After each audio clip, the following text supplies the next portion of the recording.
Gaza पर इस्राएली हमलों को लेकर भारत में सियासी बयानबाजी तेज हो चुकी है। कांग्रेस महासचिव प्रियंका गांधी वाड्रा ने मंगलवार को इस्राएल पर जबरदस्त हमला बोला और उसे नरसंहार का दोषी ठहराया। प्रियंका गांधी ने एक्स पर पोस्ट करते हुए लिखा, इस्राएल अब तक 60,000 से ज्यादा लोगों की हत्या कर चुका है, जिनमें 18,430 बच्चे भी शामिल हैं। उन्होंने चेतावनी दी कि गाजा में लाखों लोग भूखमरी के कगार पर हैं और भारत सरकार की चुप्पी इस समय बेहद शर्मनाक है। प्रियंका गांधी ने एक्स पर लिखे अपने पोस्ट में कहा, अल जजीरा के 5 पत्रकारों की निर्मम तरीके से की गई हत्या फिलिस्तीन की जमीन पर किया गया एक और जघन्य अपराध है। सत्य के लिए खड़े होने वाले लोगों का साहस इस्राएली राज्य की हिंसा और नफरत से कभी नहीं टूटेगा। एक ऐसी दुनिया में जहां ज्यादातर मीडिया सत्ता और व्यापार के आगे झुक चुका है, इन बहादुर आत्माओं ने हमें सच्ची पत्रकारिता की याद दिलाई है। ईश्वर उनकी आत्मा को शांति दें। प्रियंका गांधी इससे पहले भी गाजा में जारी हिंसा को लेकर लगातार मुखर रही हैं और भारत सरकार से इस मसले पर स्पष्ट स्टैंड लेने की मांग कर चुकी हैं। उन्होंने कहा कि इस समय सरकार की चुप्पी और निष्क्रियता ऐसे अपराधों को बढ़ावा देने जैसा है। उनके मुताबिक इस तरह के अपराध को चुप रहकर सहना भी एक अपराध ही है। प्रियंका गांधी के इस बयान के बाद भारत में मौजूद इस्राएली राजदूत रूवेन अजार ने तीखी प्रतिक्रिया दी। उन्होंने कहा कि प्रियंका गांधी का बयान गलत तथ्यों पर आधारित है और सच्चाई से दूर है।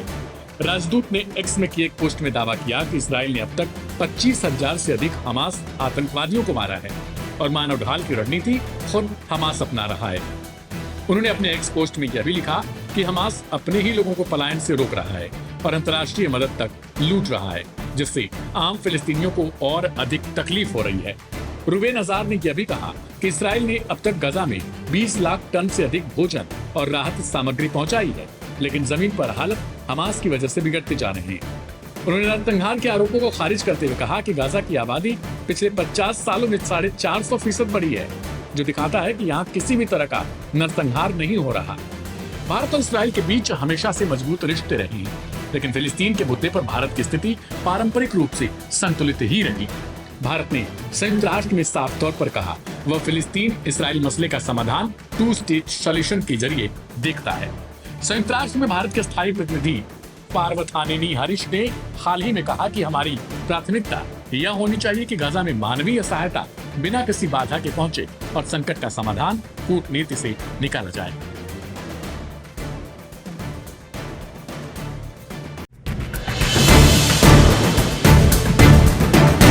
गाजा पट्टी पर इस्राएल के फुल कब्जे की योजना के बीच हमास ने एक चौंकाने वाली कूटनीतिक चाल चली है।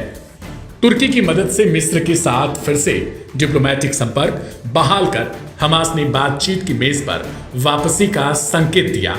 बड़ा सवाल यह है, क्या यह कदम गाजा शहर पर इस्राएली सेना के कब्जे को रोक पाएगा? हमास का एक शीर्ष प्रतिनिधिमंडल काहिरा रवाना हो चुका है। सूत्रों की माने तो डेलीगेशन की अगुवाई वरिष्ठ नेता खलील अल हय्या कर रहे हैं। लक्ष्य है एक नए व्यापक युद्ध विराम समझौते पर बातचीत।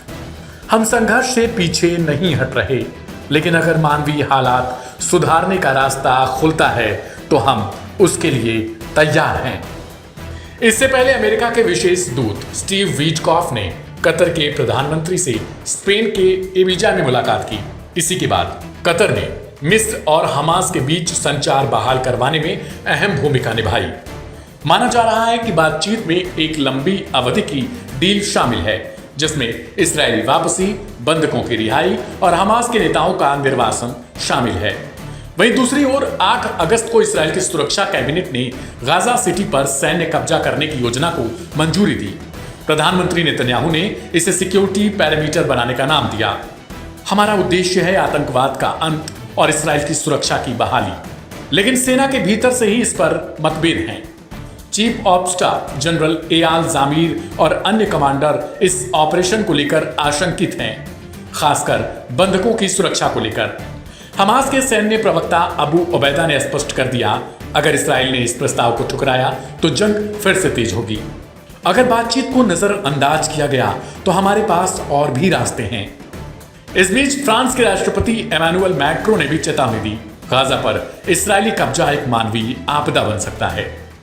प्रस्तावित डील के मुताबिक इस्राएली सेना की पूर्ण वापसी, सभी बंधकों की सुरक्षित रिहाई, हमास के सीनियर नेतृत्व का निर्वासन, गाजा में एक नए नागरिक प्रशासन की स्थापना, सभी हथियारबंद गुटों का विसैन्यीकरण, गाजा पर नियंत्रण को लेकर जंग केवल मैदान में नहीं, अब कूटनीति की टेबल पर भी लड़ी जा रही है। हमास की यह नई पहल मजबूती से एक संदेश देती है कि वह सिर्फ हथियार नहीं, अब राजनीतिक पत्ते भी खेलने को तैयार है। क्या यह कूटनीतिक चाल इस्राएल को आखिरी वक्त पर रुकने के लिए मजबूर कर सकती है, या फिर गाजा एक बड़े सैन्य टकराव की ओर बढ़ रहा है? जवाब अगले कुछ दिनों में सामने आएगा।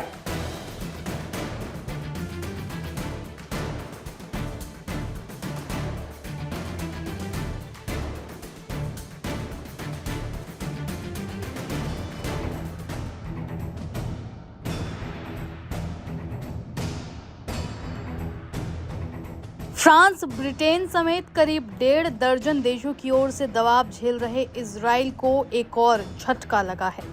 अब ऑस्ट्रेलिया का कहना है कि वो अगले महीने होने वाली संयुक्त राष्ट्र की आम सभा में फिलिस्तीन को मान्यता दे देगा। प्रधानमंत्री एंथनी अल्बनीज ने इसका ऐलान किया है।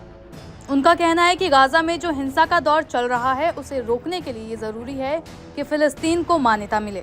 उन्होंने कहा कि 2 स्टेट सॉल्यूशन ही काम आएगा और ये मानवता के हित में होगा। इसके साथ ही इजराइल पर दबाव बढ़ गया है। पहले ही फ्रांस, ब्रिटेन समेत तमाम बड़े यूरोपीय देश इजराइल को नसीहत दे चुके हैं कि अगर जंग नहीं रुकी तो वे फिलिस्तीन को मान्यता नहीं देंगे। इजराइल के लिए टेंशन की बात यह भी है कि ऑस्ट्रेलिया के साथ न्यूजीलैंड का कहना है कि वो भी इस बारे में सोच रहा है। इस तरह ऑस्ट्रेलिया और न्यूजीलैंड ने स्पष्ट कर दिया है कि वो फिलिस्तीन को मान्यता देने के लिए यूके, फ्रांस और कनाडा जैसे देशों के रास्ते पर आगे बढ़ेंगे। अल्बनीज ने कहा कि ऑस्ट्रेलिया की तरफ से फिलिस्तीन को मान्यता दी जाएगी। हमारी शर्त रहेगी कि फिलिस्तीन अथॉरिटी ही शासन चलाए। गाजा में हमास का कोई दखल नहीं होना चाहिए। इसके अलावा गाजा में चुनाव कराकर नया नेतृत्व भी चुनना चाहिए। अल्बनीज ने कैबिनेट की मीटिंग के बाद कहा कि हमारी सरकार में फिलिस्तीन को लेकर सहमति है। हमारा साफ मानना है कि शांति की राह में आगे बढ़ने के लिए 2 स्टेट सॉल्यूशन जरूरी है। उन्होंने कहा है कि फिलिस्तीन अथॉरिटी ने साफ किया है कि हमास का अथॉरिटी में कोई दखल नहीं होगा। इसके अलावा निशस्त्रीकरण भी किया जाएगा।